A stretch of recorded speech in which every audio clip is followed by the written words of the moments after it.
Christian doctrine dominates the minds of the people who hate it. If you grew up in Christian culture, that culture is so powerful, it controls your mind even if you are not aware of it. Holland entitles chapter 16, Enlightenment, AD 1762. As the title suggests, in this chapter, Holland deals with several major figures of the so-called Enlightenment. First, Voltaire, who hated Christianity with a passion. According to Voltaire, quote, "The fanaticism of Christians had only served to cover the earth with corpses," end quote. Holland does not deny the power of these 18th century intellectuals. For the first time since the reign of Constantine, the commanding heights of European culture had been wrested from Christian intellectuals. But Holland denies that the Enlightenment operated outside Christian culture. Quote, "In truth, there was nothing quite so Christian as a summons to bring the world from darkness to light." End quote. Voltaire admitted some sense of the divine was needed, or else society would fall apart.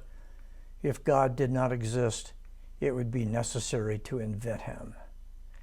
Holland repeatedly shows how Christian and anti-Christian intellectuals were. Their criticisms of Christianity were rooted in the assumptions of Christian culture. Voltaire shared in the depiction of history as divided into three phases: ancient, medieval, and modern. What Voltaire failed to note is that he did not create those distinctions. They were created by the Protestant reformers. In fact, Holland argues all these revolutions go back to the one who said, "Woe to you who are rich." In the early days of the French Revolution, the occupation most disproportionately represented among the rebels was that of the priest. Still, the French Revolution eventually came to viciously be anti-Christian. But the English Revolution never did. Especially on the American continent, it was infused and motivated by Christian ideas. The truest and ultimate seedbed of the American Republic was the book of Genesis, according to Holland. The Enlightenment thinkers were enamored of human rights, or as they called them, the rights of man. They assumed they were natural to human reason, but they were not. They originated, of all places, in the Catholic canon lawyers of the High Middle Ages. The Enlightenment philosophers sought the origin of rights in Greece and Rome, but they discovered something that did not exist. Neither of those ancient civilizations knew anything about such rights.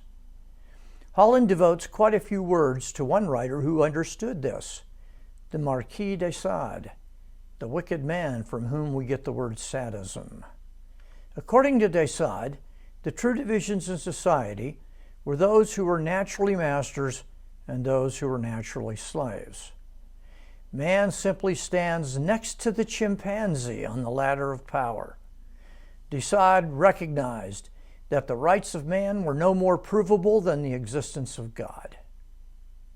Holland ends the chapter by observing that, although ideas like the Marquis were logical and held by some, by the end of the 18th century, the Christian view had triumphed. All the nations of Europe abolished the slave trade. Amazing grace indeed. Holland entitles chapter 17, Religion, AD 1825. Holland begins this chapter with a blood-curdling account of Sati, a Hindu woman casting herself on her husband's funeral pyre. This act of self-immolation was an ancient part of Hinduism, and the word itself means good wife. Christians were appalled and saw this as a vindication of their superiority over paganism. Christianity was simply a superior religion. Holland then goes on to argue that Christianity, especially Protestant Christianity, invented the very idea of religion. It was clear that the Hindus could not be dismissed as mere pagans. They had sacred scriptures as old as the Bible. They had temples and rituals, a priesthood, all the things possessed by Christianity. The Hindus, however, would not have understood the Christian classification of them as a religion. No word remotely approximate to it existed in any Indian language. Hindus themselves, as well as the British, began to use the term secularization. There was the religious and the secular. This opened a door for Indians to shape what the religion looked like. For example, there were Indians who opposed sati. Thus, in 1829, it was declared illegal. An Indian historian wrote, "Christianity spreads two ways, through conversion and through secularization."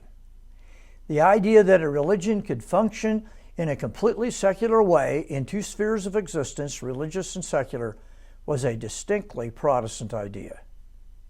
A country did not need to see itself Christian to start seeing itself through Christian eyes. This gives you an idea of how powerful Christianity is. It extends its truth into areas where it is despised. Holland then examines how this process worked itself out into other religions, Judaism and Islam. The Jews had, to say the least, an uneven history in Europe. By 1848, they were technically illegal in the Kingdom of Prussia, but the Emperor Friedrich Wilhelm wanted to integrate them into his domain. Friedrich was himself deeply Christian on a cultural level. He asked himself, how do you have a Christian kingdom that admits the killers of Christ? The solution was similar to that in India. Jews were allowed to retain their religion as long as they functioned as secular in the public sphere.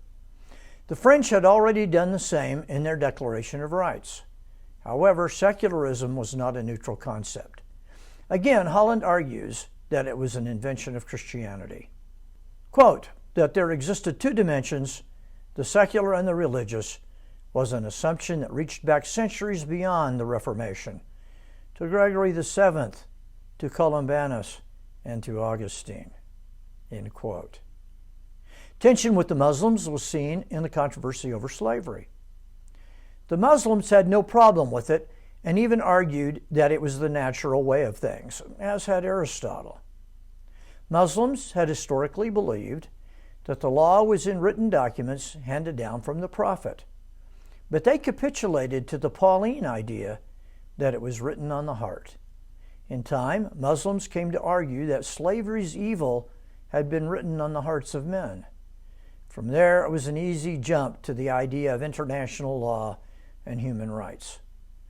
Holland describes the abolitionist movement as something that just exploded like the rushing wildfire of the spirit. The British pursued abolitionism even though it went counter to their economic interests, and slavery continued to exist in many regions of Africa. The British knew that slavery could never be eradicated until the entire continent had been won for civilization, and civilization, that is Christian culture, won out. Quote, it was not the slavers who ended up settling Africa, but the emancipators. The emancipators were, as you might guess, an army of missionaries sent out from Europe and America. They were an irresistible army of conquest for the kingdom of God. And so we witness the ongoing spread and triumph of history's greatest culture, Christian culture. Holland's last chapters witness the conquest of the dominion of Jesus Christ.